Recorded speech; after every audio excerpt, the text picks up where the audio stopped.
Good morning, children. Stay safely at home. So, I'm starting the next topic, principal and molar specific heat of a gas. So, already you have studied about the specific heat capacity of solid in 10th standard. You know that what is the definition of the specific heat of a solid specific heat capacity. The short form is SHC. For solid, we generally define it is the amount of heat needed to increase the temperature of unit mass of solid by 1 degree Celsius or 1 Kelvin. Okay. Now, in case of gas, you can increase the temperature by keeping the volume of the gas constant, or you can increase the temperature of the gas by keeping pressure of the gas constant. That's why in case of gas, generally we define two specific heat capacities, that is specific heat capacity at constant volume. We denote it by small c subscript V. Okay, this is the way we write. And specific heat capacity at constant pressure, Cp, means small c and subscript P. Okay, now what will be the definition of the specific heat capacity? This is also known as principal specific heat capacity at constant volume, and this is known as principal specific heat capacity at constant pressure. So what is the definition of Cv? Amount of heat needed to increase the temperature of 1 gram of gas by 1 degree Celsius or 1 Kelvin at constant volume. It is known as the specific heat capacity at constant volume. And for the definition of the specific heat capacity at constant pressure, only in place of constant volume you have to write constant pressure. So you see, it is the amount of heat needed to increase temperature of 1 gram of gas by 1 degree Celsius or 1 Kelvin at constant pressure is known as the specific heat capacity at constant pressure. As I mentioned already, this specific heat capacity, when you are taking 1 gram of gas, is known as the principal specific heat capacity. Okay. Now,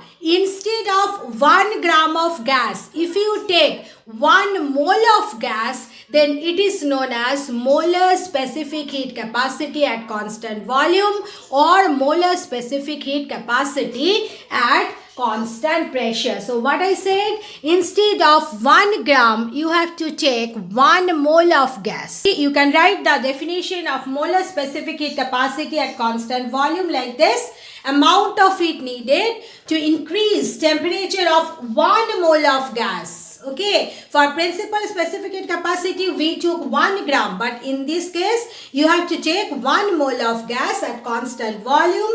Is known as specific heat. Here it is known as molar specific heat capacity at constant volume, and it is denoted by big C and then subscript V. Exactly in the same manner, molar specific heat capacity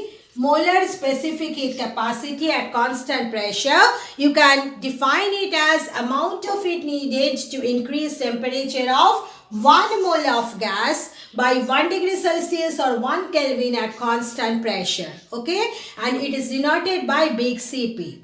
Alright, now as you know that 1 mole gas contains m gram of gas, okay, where m is the big M is the molecular weight of the gas. So what is the relation between molar specific heat capacity at constant volume with principal specific heat capacity at constant volume? Molar specific heat capacity at constant volume is given by M is the molecular weight of the gas, into principal specific heat capacity at constant volume. Like that, molar specific heat capacity at constant pressure is equal to molecular weight multiplied by principal specific heat capacity at constant pressure. Alright, so these two relation you have to remember, and the concept also. Next coming, what is the relation between Cp and Cv for the gas? In this case, what is the unit of molar specific heat capacity? It will be joule per mole per Kelvin. Alright. Whereas what is the SI unit of principal specific heat capacity? It is joule per gram per Kelvin. Alright. So these are the units you must remember. Next is coming, what is the relation between Cp and Cv? Now how to find out what is the relation between molar specific heat capacity at constant pressure and molar specific heat capacity at constant volume. Alright. Now here we have to use the first law of thermodynamics. So let us consider that we have taken 1 mole of gas. So you have to underline 1 mole because you may take any amount of gas, but here we have taken 1 mole of ideal gas and it is heated at constant volume. It must be underlined, at constant volume. So when heat is given at this one to a gas and it is not expanding because volume is constant, then let us consider that due to the heat given, temperature increases by small amount dt. Alright. So you see, heat given to the system, alright, dq is given by dq. You know that dq is how much? Here this one you do not write, just for your understanding I am writing. Q is equal to mc theta, isn't it? So here you see dq is the amount of heat given. Why I have written dq? Because small amount of heat is given, small temperature rise. So m here, m is how much here? 1 mole. So it is 1. Then it is coming specific heat capacity. Which specific heat capacity we will consider? At constant volume, means Cv into theta is the change in temperature. So how much is the change in temperature? dt. Is that clear? So what you are getting, that dq is equal to 1 Cv into dt. And in this case dq is plus. Why dq is plus? Because heat is given to the system. Heat is absorbed by the system. So according to the sign convention, it will be positive. I hope you have understood it. So this one you don't have to write. So dq is given by 1 into Cv into dt. Now, as dv equal to 0. Why dv equal to 0? dv means what? Change in volume. Now, volume is constant. So, what is the change in volume dv? It is 0. So, what will be the work done dw in this case? Work done dw is equal to, all of you know, given by p dv. So, as dv is 0, work done is equal to 0. Alright. So, according to first law of thermodynamics, what you can write? First law of thermodynamics, you can write dq is equal to du plus dw. Alright. Now dq, how much you have got? You have got it as 1 into Cv into dt. Then du and dw is 0. This is the first equation you have got. When you are heating 1 mole of ideal gas at constant volume and the temperature is increased by dt. Next, what you will do, you will take 1 mole of ideal gas, but this time you will heat it at constant pressure so that the temperature changes by the same amount dt. Now the same 1 mole of gas is heated at constant pressure. But we are supplying heat in such a manner that the temperature increase is remaining same as the previous one. Means when we heated the gas at constant volume. So you see, in this case, you can write heat given to the system. It will be 1 into Cp into dt. Isn't it? Q is equal to mc theta. M is 1 mole. And which C you have to consider? Cp. Why? Because it is heated at constant pressure. Then change in temperature dt. Now, in this case, work done, you can write dw is equal to pdv. Alright, now we know that according to our concept of ideal gas equation, PV is equal to RT. Why I have not written nRT or mu RT? Because 1 mole of gas is taken. So it is PV equal to RT. Is that clear? So if you take the derivative of both the side, you can write PdV is equal to RdT. Clear? Therefore, you see you are getting work done dW. You can write it as, instead of PdV, one can write it as RdT. Is that clear? So, next we have to apply again the first law of thermodynamics. So, you see in this case, if you apply the first law of thermodynamics, again you are getting dQ is equal to du plus dW. Now, dQ is how much? Cp dt, and du plus dW is equal to R dt. So, you see you can write du is equal to, okay, you just write it down this way. This is equation number 2. Alright, now you see you have to understand the next point. In both the cases, change in internal energy du will be the same, because in both the cases, change in temperature dt is same. So you have to write down as in both cases, change in temperature dt is same. So in both cases, change in internal energy, because you know internal energy depends on the state of the system or the temperature. So in internal energy du remains the same. Alright, so if you consider the first equation, what was the first equation?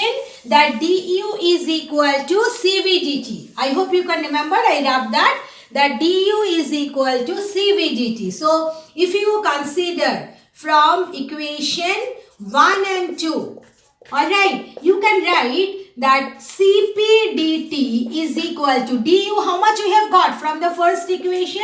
Cv dt, and this is R dt. So what are you getting? Cp minus Cv into dt is equal to R dt. So what is the relation? Cp minus Cv equal to R.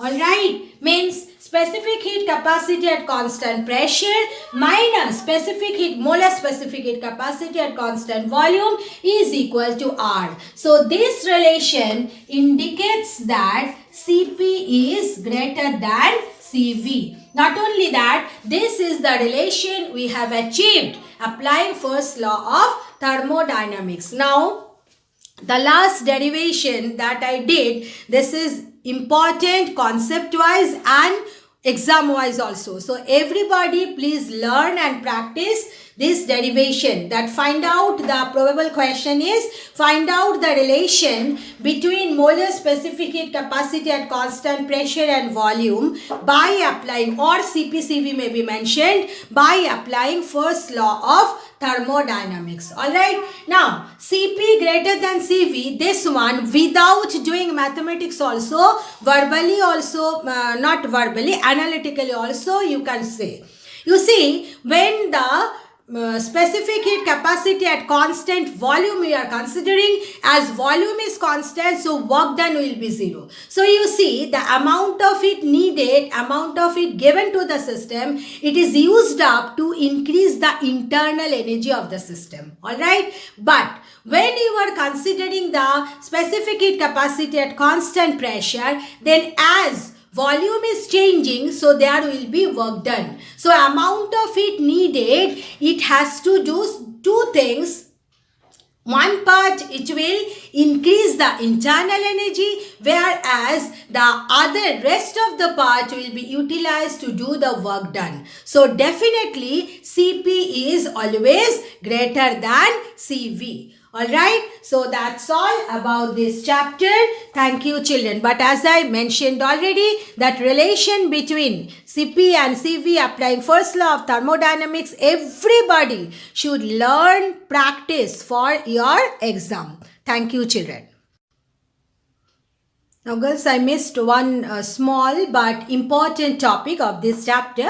So, I am doing it again. That specific heat capacity, if you consider the specific heat capacity for solid, you know that it has some specific value. Alright. But specific heat capacity for gas, if you consider, it may vary from 0 to infinity. Alright. So, just try to get this concept. You know that specific heat capacity is given by Q by M into theta, where Q is the heat given to the system, M is the mass, and theta is the change in temperature. Alright. Now, if you consider isothermal process, in case of isothermal process, you know temperature remain constant. So, theta, which is change in temperature, that is 0 because temperature remain constant. So, look at the relation. What will be C? It will be Q divided by 0. And we know that something divided by 0 is undefined infinity. So, what is the value of specific heat capacity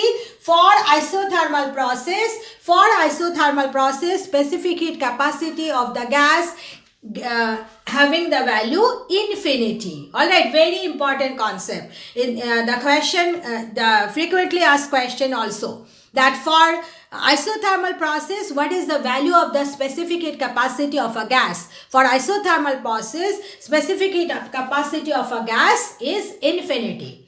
Now, if you consider adiabatic process, in case of adiabatic process, you know that the system do not exchange heat with the surroundings. What does it mean? That amount of heat given to the system or released by the system is 0. So, you see, according to this relation, what is the value of C? You are getting C is 0. So, you have to remember these two concepts, that for isothermal process, specific heat capacity of a gas is infinity. For adiabatic process, specific heat capacity of a gas is 0. That's all for this chapter. Thank you, children.